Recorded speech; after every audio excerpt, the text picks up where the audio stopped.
가이드 메시지입니다. 오늘도 이렇게 말씀으로 만나게 된 것에 감사를 드리고 또 말씀으로 하나님의 뜻을 안다는 것, 또 우리 마음속에 새긴다는 것은 성도에게 있어서 무엇보다도 의미 있고 즐거운 시간이 아닌가 싶습니다. 우리가 계속적으로 지금 신명기 말씀을 통해서 하나님의 법을 살펴보고 있는데요. 하나님의 법은 그냥 주어진 것이 아니라 우리를 향한 사랑의 마음이 그대로 담겨져 있는 것을 볼 수가 있습니다. 하나님의 법은 사랑이에요.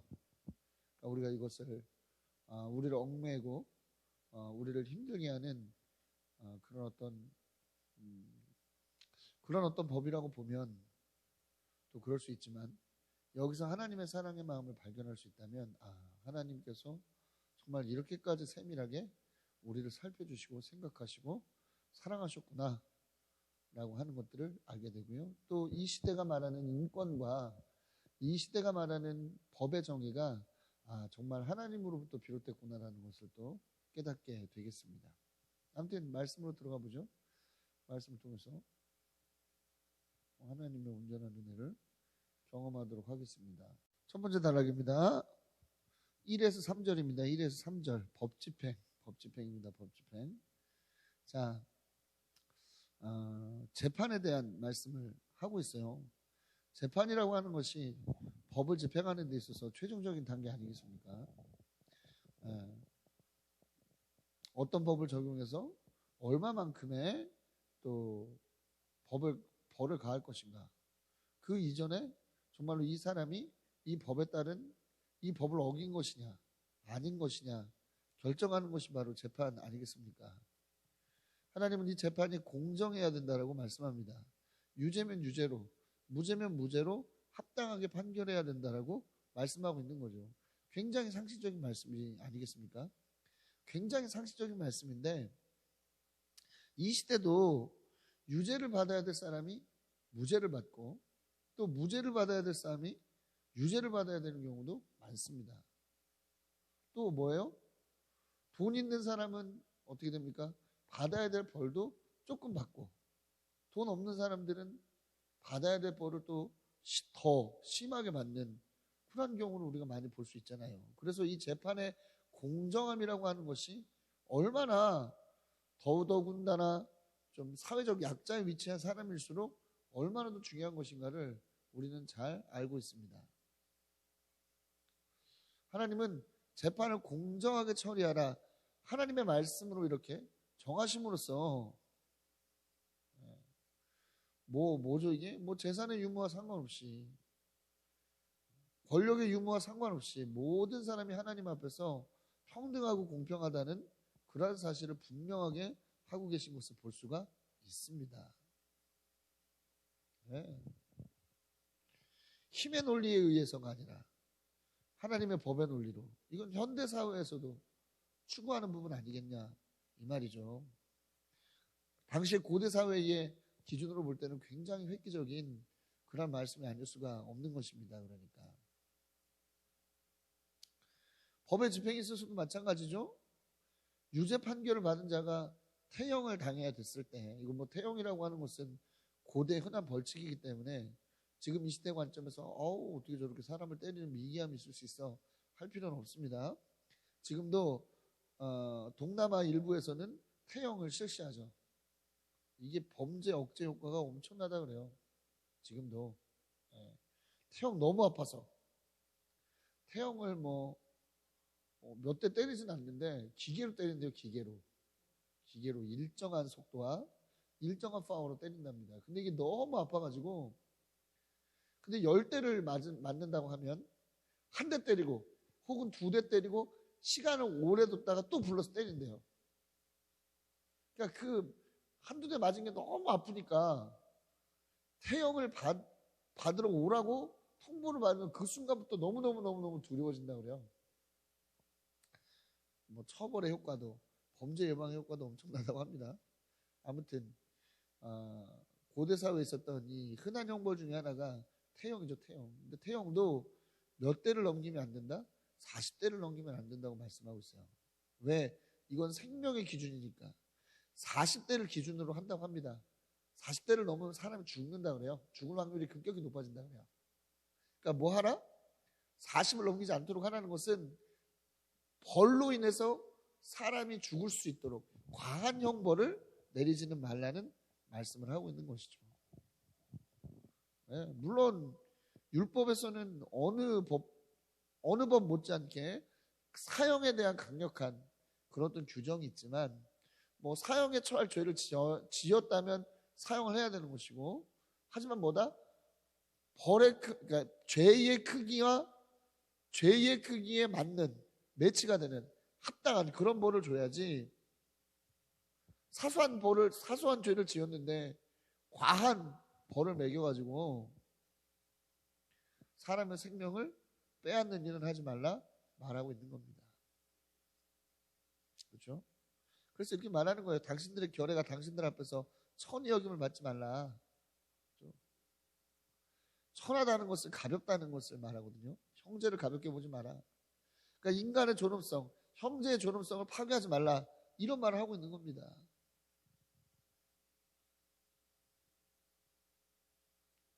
네. 조선시대는 어땠다 그래요? 조선시대는 또 태장이 있었죠. 태장이라고 하는 형벌이 있었는데 너무 많이 때려가지고 사람이 죽는 경우가 허다했다 그러잖아요. 그것에 비춰볼 때 조선시대도 굉장히 발전된 사회라고, 발전적 사회라고 역사학자들이 평가하는데, 그런 것을 비교해 본다면 이게 얼마나 획기적인 말씀인가를 알 수 있게 되고, 현대의 법의 정신과 비교해 봐도 전혀 뒤지지 않는 그런 부분들을 볼 수가 있습니다. 네, 놀라운 일이죠. 고린도후서 11장 24절 보면 사도 바울이 40에 하나 감한매를 맞았다 그래요. 3번이나 맞았다 그러잖아요. 왜 40에서 한 대 빼느냐 아시죠? 아까 말씀드렸듯이 40대부터는 죽을 수 있기 때문에 죽기 직전까지 때리는 거예요. 그 매를 3번 맞았다. 뭐 이런 이야기인데, 아무튼 뭐 로마 시대도 그렇고 뭐 하나님의 말씀이 있는 이때도 그렇고 사람의 생명에 대한 관심이 아주 없었던 것은 아닌 것 같고, 특별히 오늘 하나님께서 말씀하시는 것은 뭡니까? 생명을 보존하도록, 또 법이 정확하게 적용될 수 있도록, 또 모두에게 공정하게 법이 적용될 수 있도록 하신 하나님의 생각을 우리가 살펴보면서 하나님의 어떤 그런 정말 세밀한 사랑을 또 한번 느낄 수가 있죠. 4절입니다. 4절. 다음 단락으로 넘어갑니다. 4절. 곡식 밟는 소입니다. 곡식 밟는 소. 곡식을 밟는 소. 자, 과거에는 농사를 뭘로 지었습니까? 지금은 기계로 짓지만 과거에는 소로 지었습니다. 소가 밭을 갈고, 씨를 뿌리면 추수하고 곡식을 떠는 일에까지 소가 많이 사용됐는데, 곡식을 떨면서 타작하는 소의 입에 망을 씌우지 말라고 말씀합니다. 왜 소의 입에 망을 씌우지 말라고 그랬을까요? 소의 입에 망을 씌우면 뭘 할 수 없어요? 먹을 수가 없습니다. 먹을 수가 없어요.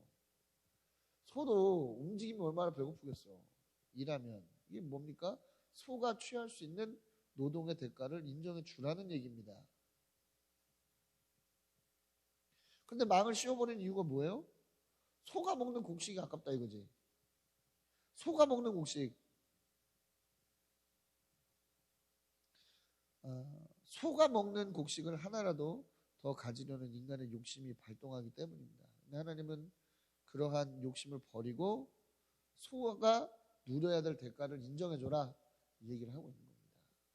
예, 짐승일지라도 뭐 하라는 거예요? 합당한 대가를 주고 부리라 이거죠. 이 뭐예요? 짐승에 대한 사랑. 하나님의 사랑은 모든 피조물에게 향해 있다는 것이 분명하게 드러나고 있는 것을 볼 수가 있습니다. 하나님께서 소 하나라도 이렇게 사랑하시고 아끼셨다면 우리도 소, 돼지, 양과 같은 그리고 고양이와 강아지 같은, 뿐만 아니라 이 시대에 이 세상에 존재하는 모든 동식물들, 자연을 어떻게 해야 된다는 거예요? 자연을 어떻게 해야 된다? 사랑하는 마음을 써야 된다. 라는 것을 다시 한번 알 수가 있는 거죠. 자, 그런데 이 하나님의 뜻이 고린도전서 9장 9에서 10절을 보면 조금 포커스가 좀 달라져 있는 것을 볼 수가 있습니다. 사도 바울은 이 대목을 인용하면서 뭐라고 이야기를 하고 있냐면, 소를 걱정하신 게 아니라, 이게 소를 위한 게 아니라 뭐다? 모두를 위한 것이라고 말씀해요. 그게 무슨 말이냐면, 사람이라고 하면 자신의 수고에 합당한 열매를 반드시 보장받아야 한다는 것이죠. 소가 얼마를 먹든 뭐라는 거예요? 얼마를 먹든 나머지는 사람의 몫으로 보장이 되는 거잖아요. 그러니까 하나님이 이만큼 주셨는데 소가 조금 먹는 거에 대해서는 좀 넓은 마음으로, 사랑의 마음으로 이해해라, 이런 의미거든요. 그리고 소 같은 미물의 노동의 대가도 인정하신 하나님의 모습, 사람이라고 하면 더더욱 이런 부분들에 대해서 더 중요하게 인정받아야 되는 부분들이 있어야 된다는 것을 말씀하고 있는 거죠. 우리가 어제 살펴본 바에 따르면 뭡니까? 품삯을 어떻게 하라? 당일날 줘라. 왜? 그날 그것으로 그들이 삶을 유지할 수 있기 때문에. 그렇게 하라는 말씀과 비교해 본다면 의미가 좀 통하는 부분이 있어요. 반드시 일을 시킬 때는 뭡니까? 어떻게 해야 되는 거예요? 그들의 대가를 인정해 줘야 된다는 것이죠. 네, 인정해 줘야 된다. 그냥 막 부리는 게 아닙니다. 사람이 가질수록 더 이런 부분에 인색하게 되는 것을 볼 수가 있는데, 뭐하라? 일한 부분은 일한 부분들대로 확실하게 보장해 줘야 된다 말씀해 주고 있습니다. 예, 그렇게 할 때마다 하나님께서 그들의 삶 전체를 보장해 주신다고 말씀하고 있는 것을 볼 수가 있어요. 신명기 12장 7절, 자신이 하는 모든 손에, 너희 손으로 하는 모든 일에 하나님이 복 주신다라고 말씀하고 있는 것을 볼 수가 있는 것이죠. 이러한 하나님의 말씀을 이렇게 보면 현재의 최저시급을 떠올리게 되죠. 또 여기서도 하나님의 어떤 그런 생각이 얼마나 발전된 생각인가를 볼 수가 있습니다. 자, 다음 단락입니다. 다음 단락 5에서 10절 계대결혼입니다. 계대결혼. 자, 형제가 아들이 없이 죽으면 뭐하라? 그 아내와 동생이 결혼을 해야 되는 겁니다. 그래서 그 둘 사이에 낳은, 그 여인이 낳은 첫 아들은 죽은 형제의 이름을 이어받게 하는 것이죠. 그래서 그 형제가 이스라엘 가문에서 이름이 끊어지지 않게, 대가 끊어지지 않도록 보호하는 그러한 규례가 바로 계대결혼의 규례입니다. 근데 이것은 비단 어떤 형제의 대를 잇게 하는 것에만 머물러 있는 것은 아닙니다. 그렇죠? 부인을 보호하는 효과도 있어요. 자녀 없는 과부는 굉장히 그 시대에서 최약자의 위치에 놓일 수밖에 없죠. 도저히 어떤 생계를 이어갈 수 없는 그러한 상황, 도저히 혼자서 삶을 헤쳐나갈 수 없는 그러한 상황을 말해요. 노후, 특별히 노후에 보호막이 사라지는 것을 말하죠. 그렇기 때문에 뭡니까? 이 계대 결혼은 뭡니까? 부인을 보호하면서, 남편을 잃은 과부 부인을 보호하는 한편, 그 남편의 이름이 이 이스라엘 백성 가운데서 대가 끊어지지 않도록 하는 그러한 부분이라고 볼 수가 있는 것이죠. 하나님의 굉장히 디테일한 사랑을 볼 수가 있어요. 자, 남자가 그런데 거부할 수도 있지 않습니까? 형수가 마음에 안 들어. 그래서 거부하면 여자가 장로들에게 가서 호소를 합니다. 그러면 장로들이 불러서 권면을 하죠. 그래도 네가 네 형을 위해서 형수와 결혼해야 되지 않겠냐? 혹은 네가 네 동생을 위해서 제수와 결혼을 해야 되지 않겠느냐? 뭐 이런 식으로 권면을 합니다. 그런데 말을 안 들으면 어떻게 하라는 거예요? 발에 신을 벗기고 얼굴에 침을 뱉고 형제의 집을 세우기를 원치 않는 자, 그러면 이렇게 된다 이렇게 말을 해야 된다고 하는 것이죠. 그러면서 아주 영광스러운 타이틀을 붙여주죠. 신벗긴 자의 집안이라고 하는 타이틀을 붙여줍니다. 이것은 강력한 모욕이죠. 왜냐하면 낙인을 찍어버리는 거니까. 고대에서는 명예가 너무나도 중요한 부분인데 이렇게 강력한 낙인을 통해서 뭡니까? 모욕을 주고 그들의 체면을 깎아버리는 거예요. 그럼 그렇게 함으로써 뭡니까? 순종하지 않을 수 없도록 이 계대 결혼을 거부할 수 없도록 장치를 걸어놓는 것이죠. 하나님은 이 계대 결혼에 대해서 굉장히 중요하게 생각을 하셨어요. 그래서 창세기 38장 6에서 11절을 보면 유다의 며느리 다말에 대한 이야기가 나오는데 다말이 유다의 큰아들과 결혼을 했는데 큰아들이 일찍 죽었어. 하나님 앞에 잘못해가지고 죽습니다.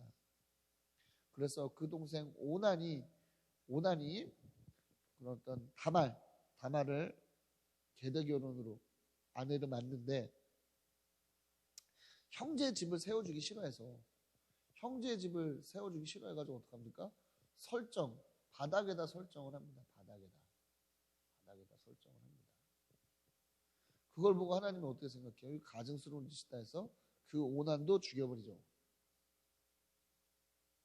그러니까 유다가 어떻게? 너무 겁이 나니까 아들이 하나 더 있었는데 어린 아들이 하나 더 있었는데 너무 겁이 나니까 어떻게 해요? 자신의 아들이 아직 어리다는 이유로 다말을 고향으로 보내버리죠.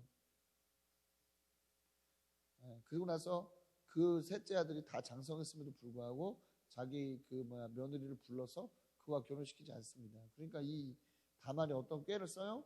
자신을 창녀로 위장을 해서 시아버지와의 사이에서 아들을 낳죠.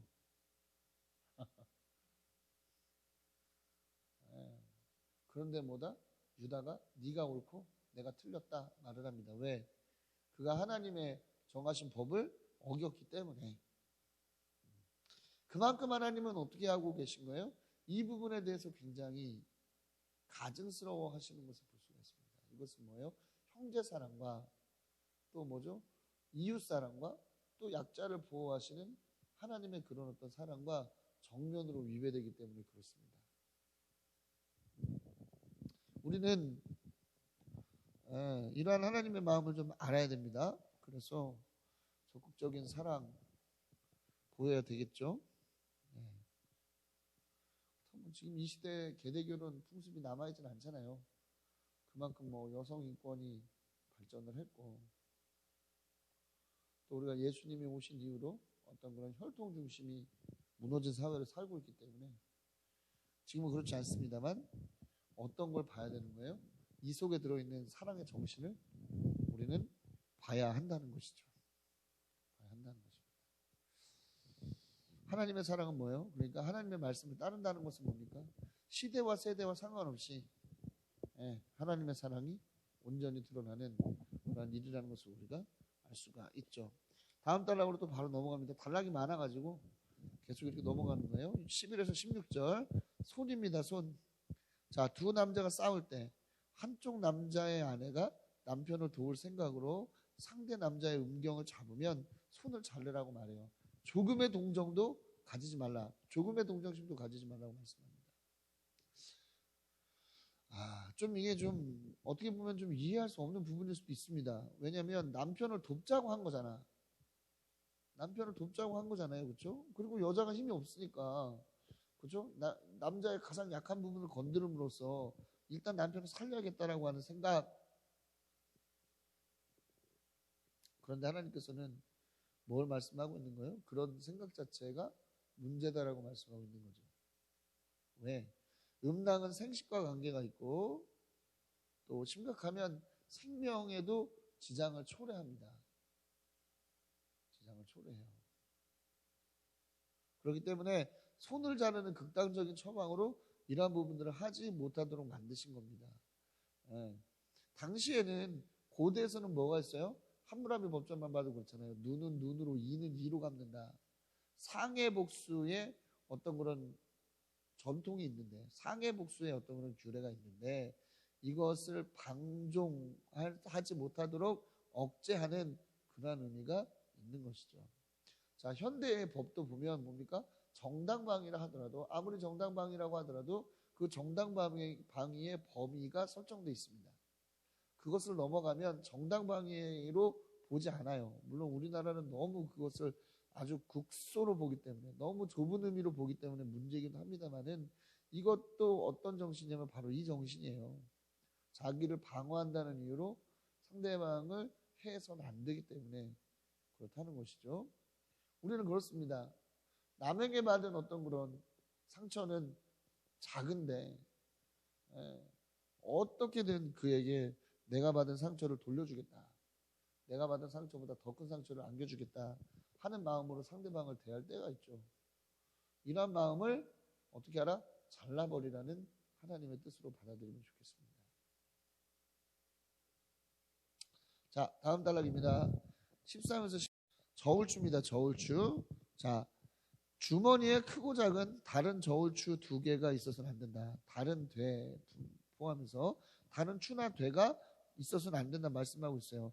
항상 바르고 확실한 추나 되를 쓰라고 말씀하고 있죠. 그래야 그 땅에서 오래 살 것이다 말씀합니다. 이것은 하나님께서 싫어하는 일이기 때문에 그렇다는 거예요. 여러분 10계명, 8계명을 보면 어떤 계명이 있습니까? 도둑질 하지 마라 라고 하는 규례가 있습니다. 이 규례와 연관이 되어 있는 거예요. 자, 추나 되를 속이는 것은 굉장히 이건 부정적이죠. 왜? 타인이 얻어야 될 이익을 도둑질한 거기 때문에 그렇습니다. 성도는 정직하게 일하며 합당한 이익을 얻어야 돼요. 모든 일을 누구에게 하는 거기 때문에 사람에게 하는 것이 아니라 주님께 하는 것이라고 골로새서 3장 23절에 말씀하고 있기 때문에 그렇습니다. 남을 속여서 얻는 이익, 절대로 그것은 하나님께서 긍정하시는 이익이 아니라는 것을 우리는 분명히 알아야만 합니다. 속일 생각하지 말고 정직하게 땀 흘려 벌고 땀 흘릴 때 주시는 그러한 소득을 우리의 것으로 안다면 하나님께서 더 기뻐하시지 않겠는가 우리 생각해 봐야 되겠습니다. 마지막 단락입니다. 17에서 19절 아말렉을 기억하라 말씀해요. 자, 이집트에서 나오던 길에 아말렉이 한 일을 기억하라고 말씀하는데요. 그 일이 뭐냐면 출애굽기 17장 8에서 16절을 보면 출애굽해서 광야에 머무르고 있는 그 이스라엘 백성들의 뒤를 이 아말렉이 칩니다. 이스라엘이 피곤하고 지쳤을 때 그때 기습해서 이스라엘을 공격하죠. 물론 그렇게 시작된 전쟁을 이스라엘이 승리로 거두지만 어쨌든 그렇습니다. 이러한 아말렉의 행동은 하나님을 두려워하지 않는 그런 행동으로 하나님 보신 거예요. 그래서 땅을 유산으로 받아 안식하면 하늘 아래에서 아말렉 사람을 흔적도 없이 날려버려야 된다라고 주님 말씀합니다. 하나님의 분노가 엄청난 것이죠. 하나님은 자신을 경외하는 사람들은 너무나도 사랑하시고 많은 복을 주시지만 뭡니까? 자신을 이렇게 멸시하고 가볍게 여기는 사람에게는 참지 않으세요. 하나님 우리는 늘 경외하는 사람들이 되어야 되겠죠. 아무튼 아말렉은 그 이후에도 계속적으로 이스라엘을 괴롭힙니다. 결국 사울왕을 통해서 아말렉이 멸망이 되죠. 사무엘상 13장 7에서 9절을 보면 사울왕을 통해서 멸망되는 것을 볼 수가 있습니다. 자, 하나님은 하나님의 성도들을 통해서 하나님을 멸시하는 자들을 징계하세요. 징계하십니다. 중요한 것은 뭐냐? 성도들이 믿음의 길을 가고 그런 삶을 살아갈 때 그들이 변화되는 것을 통해서 그들을 징계하시는 거죠. 하나님의 최고의 징계라고 할 수가 있겠습니다. 우리도 그렇죠. 우리가 가는 길을 멸시하는 사람들이 있고 우리가 가는 길을 인정하지 않는 사람들이 있어요. 하지만 어떻게 하겠습니까? 이게 뭐 싸운다고 되는 문제도 아니고 뭐 설득한다고 되는 문제도 아닙니다. 물론 뭐 어떤 때는 싸울 때도 있고 어떤 때는 뭐 마음에 우리가 상처를 입을 때도 있지만 그렇다고 해가지고 그것이 해결을 가져다 주진 않습니다.